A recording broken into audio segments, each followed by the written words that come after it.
India முழுவதும் எல்லா மாநிலங்களிலும், குறிப்பாக வட இந்திய மாநிலங்களினுடைய கவுபெல்ட் என்று அழைக்கப்படுகிற ராஜஸ்தான் மாநிலம் மற்றும் மத்திய பிரதேசம், உத்தரப்பிரதேசம், பீகார், இந்த மாதிரி பல இடங்களில் காங்கிரஸ் கட்சியினுடைய வாக்கு வங்கியை முழுவதுமாக செல்லரிக்கை செய்து தன் ஆட்சியை நிலைப்படுத்தி கொண்டதற்கு மிக முக்கிய காரணம் அக்கட்சியின் இருக்கக்கூடிய ஒற்றுமையின்மை மட்டுமல்லாமல் கட்சி தலைவர்களுடைய மோதல் போக்கு, குரூப்பிசம். இதுதான் பாரதிய ஜனதாவை வெற்றி கொண்டாட்டங்களின் உச்சகட்டத்தில் ஒரு அதிக சதவீதத்தினுடைய மிக முக்கிய பங்காக இருந்தது. 50% காங்கிரஸ் கட்சி மட்டுமல்லாமல் எதிர்க்கட்சிகளின் பிளவுகள், அவர்களுக்குள் இருக்கும் ஒற்றுமையின்மை, பேராதிக்க மனப்பான்மை, இவை காங்கிரஸுக்கு வட இந்தியாவில் பெரும் பின்னடைவை ஏற்படுத்தியது. அந்த அடிப்படையில் யாரெல்லாம் சிதிகலம் அடைகின்ற மனநிலையில் இருக்கிறார்களோ, ஊசலாட்ட மனநிலையில் இருக்கிறார்களோ, அவர்களையெல்லாம் அப்புறப்படுத்தி தன் கட்சியிலே சேர்த்து கொள்வது அல்லது அந்த கட்சி தலைவர்களுக்கு எதிராக ஊழல் வழக்குகளை பல்வேறு மத்திய ஆயுதங்களாக பார்க்கப்படுகிற பல துறைகளின் வலிமையாக சிபிஐ மற்றும் என்ஃபோர்ஸ்மெண்ட் டைரக்டரேட் மூலம் அச்சுறுத்தி அவர்களை கட்சியிலே சேர்ப்பது பாரதிய ஜனதாவினுடைய கைவந்த கலை. இதற்கு முன்பு ஏவியேஷன் மினிஸ்டராக இருக்கக்கூடிய ஜோதி ஆதித்யராய் சிந்தியாவும் சேர்க்கப்பட்டு அவர் பெரும் பின்னடைவை காங்கிரஸ் கட்சி சந்தித்தது மத்திய பிரதேசத்தில். அதே நிலை ராஜஸ்தானில் உள்கட்சி பூசலில் அசோக் கெலட்டுக்கும் சச்சின் பைலட்டுக்கும் இடையிலே ஏற்பட்டது. இதன் மூலமாக ராஜஸ்தானில் அவர்கள் வலுவிழந்த நிலையில்தான் காணப்பட்டார்கள். இந்த நிலையில் ராஜஸ்தான் காங்கிரஸ் தற்போது உயிர் கொண்டு எழுந்து மீண்டும் பழைய நிலைக்கு வருமா என்பதற்கு நேற்றைக்கு ஒரு சம்பவம் நடந்திருக்கிறது.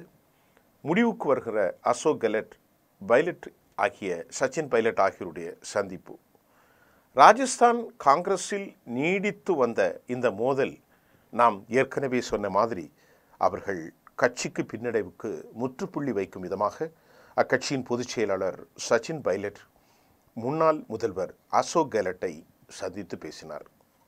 2018 ராஜஸ்தானில் நடந்த சட்டமன்ற தேர்தலில் காங்கிரஸ் அபாயகரமான நிகழை தாண்டி அதிசயமிக்க வெற்றியை அவர்கள் பெற்றார்கள். 2018 அந்த நேரத்தில் கட்சியினுடைய மாநில தலைவராக இருந்த சச்சின் பைலட் கட்சியின் மறுமலர்ச்சி மற்றும் தேர்தல் வெற்றிக்கு மிகவும் உறுதுணையாக இருந்தது. கட்சியினுடைய தலைமையின் பாராட்டை அவர் முழுமையாக பெற்றார். அவர்தான் முதல்வராக நியமிக்கப்படுவார் என எதிர்பார்க்கப்பட்ட நிலையில் கட்சியினுடைய மூத்த உறுப்பினராகவும் மிக சீனியராகவும் இருக்கும் அசோக் கெலட்டை முதல்வராக காங்கிரஸ் கட்சி தலைமை அறிவித்தது. காரணம், அவர்களுக்குள் நடந்த பேச்சுவார்த்தை, பனிப்போர், இன்னும் இவருடைய நீண்டகால அனுபவங்களை எல்லாம் கையில் கொண்டு தற்காலிக சமாதானத்தில் சச்சின் பைலட் மௌனிக்கப்பட்டார். அசோக் கெலட் மீண்டும் முதலமைச்சராக கொண்டு வந்தார். அசோக் கெலட்டை முதல்வராக காங்கிரஸ் அறிவித்த நிலையில் சச்சின் துணை முதல்வராக அறிவிக்கப்பட்டார். இந்த முடிவுக்கு சச்சின் மற்றும் கெலட் இடையே மோதலை உருவாக்கியது. இருவருக்கும் இடையே நடந்த பனிப்போர் 2020 பயங்கரமாக வெடித்தது.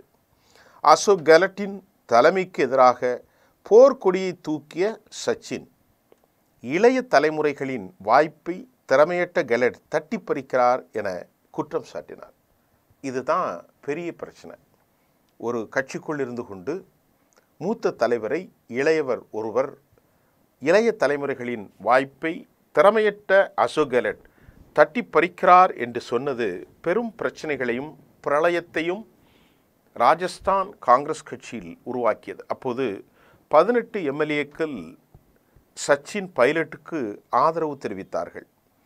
இது இருவருக்கும் இடையிலான பிளவை மேலும் மேலும் அதிகப்படுத்தியது. இருவருக்கும் இடையிலே பிளவென்றால் கட்சி பிளவுபடும், அதுதானே.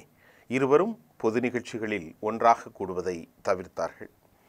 கட்சி நிகழ்வுகளில் கூட்டாக தோன்றுவதையும் அவர்கள் தவிர்த்தார்கள். எங்குமே ரெண்டு பேரும் ஒன்றா போகிறதில்ல.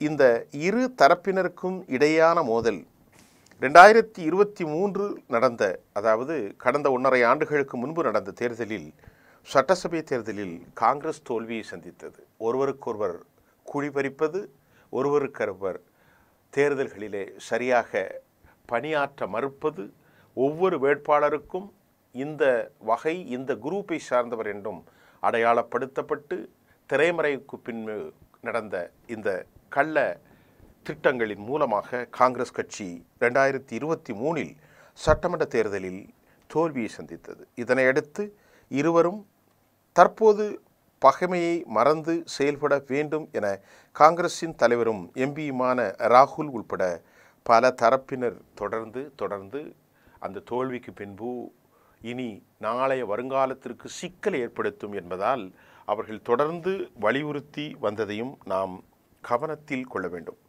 இந்த இருவரும் பகையை மறந்து ஒன்றாக செயல்பட வேண்டும் என அவர்கள் வலியுறுத்தி வந்த நிலையில் 5 ஆண்டுகளுக்கு பின் இருவரும் மீண்டும் சந்தித்துள்ளார்கள். ஜெய்ப்பூரில் உள்ள கெலட்டின் வீட்டுக்கு சச்சின் பைலட் நேற்று முன்தினம் சென்றார். முன்னாள் மத்திய அமைச்சரும் தன் தந்தையின்மான ராஜேஷ் பைலட்டின் 25வது நினைவு நாள் நிகழ்ச்சி ஜெய்ப்பூரின் தவுசாவில் விரைவில் நடக்க இருக்கிறது. இதற்கு அழைப்பு விடுவிக்கவே சச்சின் பைலட் கெலட் வீட்டிற்கு பைலட் சென்றார் என்ற தகவல்கள் தற்போது வெளியாகியிருக்கிறது. இந்த அழைப்பை ஏற்றுக்கொண்ட கெலட் சச்சின் பைலட்டிடம் நட்பு பாராட்டும் விதமாக பேசியதாவதாக அவரது ஆதரவாளர்கள் கருத்து தெரிவித்தார்கள். 2 மணி நேரத்திற்கு மேலாக நீடித்த இந்த சந்திப்பின் போது அரசியல் உட்பட பல்வேறு விவகாரங்கள் குறித்தும் இருவரும் விவாதித்ததாக கட்சி வட்டாரங்கள் தெரிவிக்கின்றன. இச்சந்திப்பின் வாயிலாக காங்கிரஸ் 5 ஆண்டுகளாக நீடித்து வந்த உட்கட்சி பூசல் முடிவுக்கு வந்துள்ளது. அசோக் கெலட் சச்சின் ஆதரவாளர்கள் இதனை மிக மிக மகிழ்ச்சியாக கொண்டாடி வருவதாகவும் கூட ராஜஸ்தானிலிருந்து செய்திகள் வெளியாகி இருக்கிறது. குறிப்பாக நம்முடைய செய்தியில் 5 ஆண்டுகளாக நீடித்த உட்கட்சி பகை முடிவுக்கு வந்திருக்கிறது. இது வட இந்தியாவில் ஒரு வலுவான மாநிலமாக மீண்டும் ராஜஸ்தான் உருவாக்குவதற்கு தெளிவான சமீட்சையை காட்டியிருக்கிறது. காங்கிரஸ் தொண்டர்கள் தற்போது எதிர்கொண்டிருக்கக்கூடிய பீகார் வெற்றியில் நிச்சயமாக இது ஒரு முற்போக்கான நிலையும் பிஜேபிக்கு சற்று கலக்கத்தை ஏற்படுத்தியிருக்கிறதாலும் கூட இது காங்கிரஸிற்கு ஒரு நல்ல முன்னேற்ற பாதை என தேசிய அரசியல் அவதானிகள் கருத்து தெரிவிக்கிறார்கள்.